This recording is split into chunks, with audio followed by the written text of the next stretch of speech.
Hello. Some days Claire would teach in the mornings, and I would have afternoon and evening classes, and I would get up with her and walk with her in order not to stay in bed all day. We were beginning to feel that we had moved to Italy only to work. There wasn't enough time off to travel, and anyway we were too broke, still converting dollars to euro to pay rent. We each made €1,000 a month, but our first checks were half that, and we were living in an expensive short-term apartment. We had found it outside of the city center with a 40-minute walk to the school.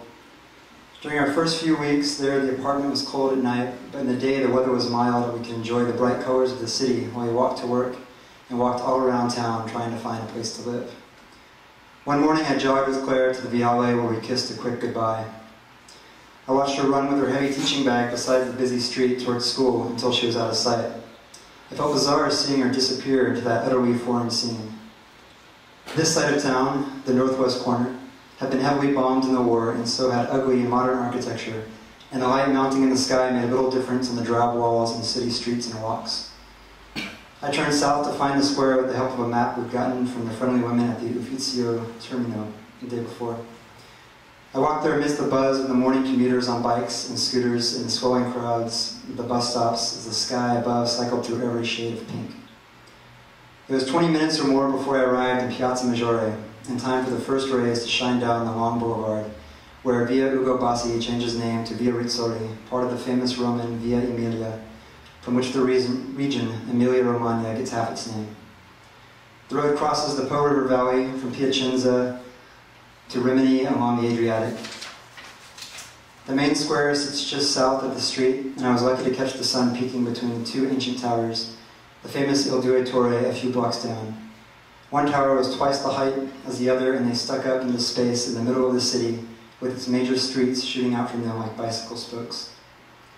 I clearly remember the sound of my shoes stepping across the stone piazza and the honking brakes of the buses in the already thinning traffic.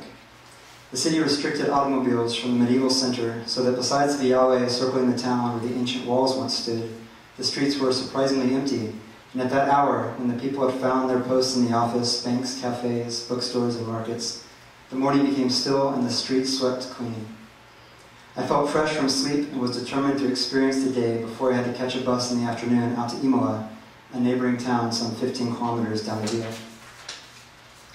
This morning in the piazza, I sat on the steps of the library and watched the colors change in the square and wrote in my journal, which I carried in my old leather backpack, which had held up so well through a decade of use. To my right sat the great Basilica di San Petronio, towering over the square, its lower facade glowing in great white marble slabs over layers of steps. The top half was Gothic crisscrossed brick, and it was only much later that I learned that this dual church face was not intended, but that the project had been underfunded, the facade left unfinished some centuries ago. In those early days, the face of the basilica glowed, filling the entire square like a bowl of light. But the day came quickly when the great north face remained in shadow. I would sit on the steps on the opposite side of the square and face the church month after month, reading and writing and watching the light and the people and waiting for the sun to return.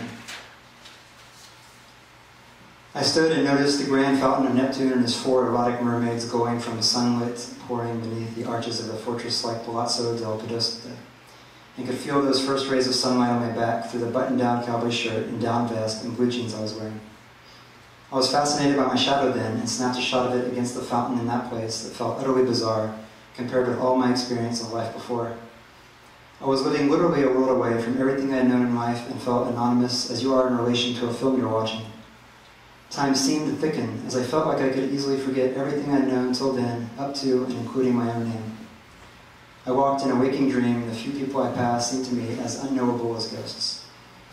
I needed to get my morning taste of that wonderful Italian version of coffee and wanted to find the city's best cafes, a desire I always have wherever I live, and I'd heard of a cafe from our coworker Rochelle, an American who had married an Australian of Italian descent and who had taken up permanent residence in Bologna.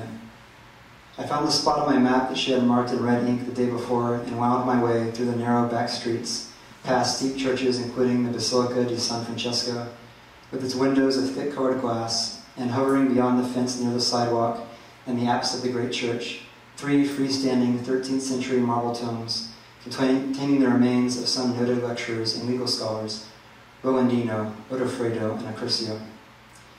Claire and I had passed this way a few days previously, when we had been frantically searching for an apartment to rent, and she informed me, having had previous experience traveling in Europe, that those strange monuments or tombs containing actual human remains.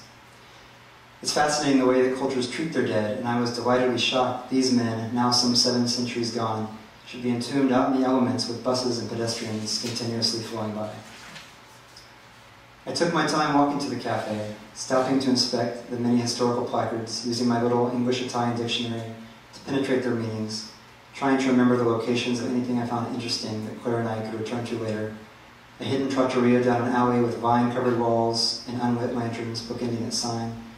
A birreria, advertising dozens of French and Belgian beers. It was in the windowed doorway, through the bar's half-open gates, that I saw my reflection that morning. I felt relieved from that first familiar sight as I said goodbye to my wife.